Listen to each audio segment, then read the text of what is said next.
মাশাআল্লাহ, এই ধরনের ইয়ামি পিঠা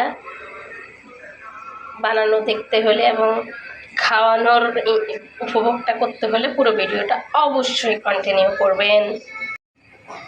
এই যে হুলিটা বানানোর উদ্দেশ্য হচ্ছে ভিন্ন একটা আইটেম। এটা হয়েছে কি জানেননি, এটাতে ওই মিষ্টি ঝোল আসছিল বুঝছেনি, মেমন আইছিল, মেমনতিতে আইলে তা আঙ্গ দেশ আবার মিষ্টি টিষ্টি আনে বুঝছেনি।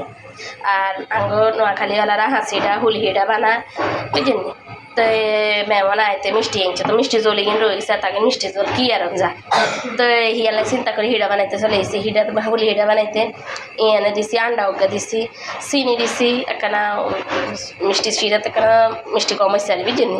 আটা তো বেশি গলছি, মানুষ বেশি নেওয়ানি। হেয়ারাই কালা কালা এগুলো দিয়ে আমরা গিন করিয়ে না, এগুলো হচ্ছে কাল্লা জিরা হচ্ছে সকল রোগের মহা ওষুধ। এই কাল্লা জিরা দিছি গ্যারাম ছুটে তুই খাইতে সোয়াদ লাগে বুঝছেনি। কে কে হিটার লগে কাল্লা জিরা দি খান কইয়েন কিন্তু। তো হিয়ার কাল্লা জিরার লগে ইয়ে দিছি ডিমগা দি গুলি আর সাইলের গুঁড়ি দিছি, আটার গুঁড়িও দিছি বুঝছেনি। ইয়ার ইয়ে দি তেল গরম তেল দিয়েছি, তবে তেল গরম হয়ে গেছে। তেলের কালার চেঞ্জ হয়ে গেলে বোঝা যায় যে গরম হয়ে গেছে।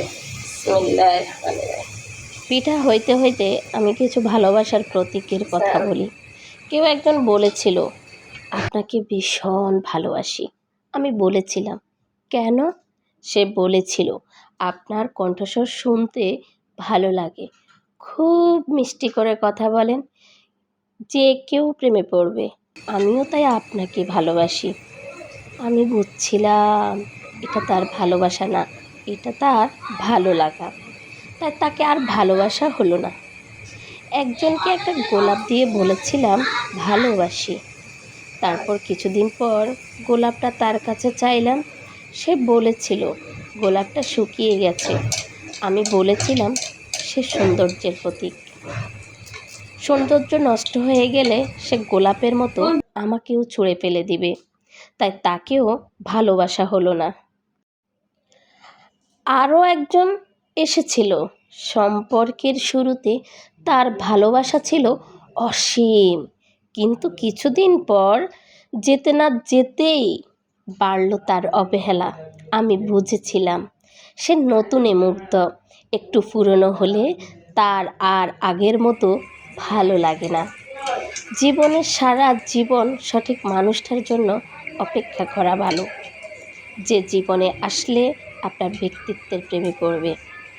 আর ব্যক্তিত্বের যে প্রেমে পড়ে সে কখনোই হারিয়ে যায় না, সে কখনোই আপনাকে ছেড়ে যাবে না, আপনাকে প্রকৃতই ভালোবাসবে। আর তার কাছে আমি কখনোই পুরাতন হব না। কি বলেন, আপনার জীবনে আপনার ব্যক্তিত্বের প্রেমে কেউ পড়েছে নাকি আপনি কারো ব্যক্তিত্বের প্রেমে পড়েছেন? আর যাই পড়েন না কেন, সবগুলা বেশি দিন আর টিকে না, টিকবেও না। এটাই বাস্তব, এটাই সত্য। আর সত্যতার মাঝে আমাদের এই নোয়াখালীর পুলি পিঠাগুলোও কিন্তু একেবারে পুরাণ ঐতিহ্যের, ব্যয়বহুল একটা খরচ না, কিন্তু ভালোবাসাটা অনেক, মুগ্ধতায় অনেক বেশি, মেহমানদারিতেও কিন্তু আমরা সেরা। তো আপনাদের পুলি পিঠা কবে খাওয়া হয়েছিল, কে কোথায় খেয়েছেন অবশ্যই কিন্তু বলে যাবেন।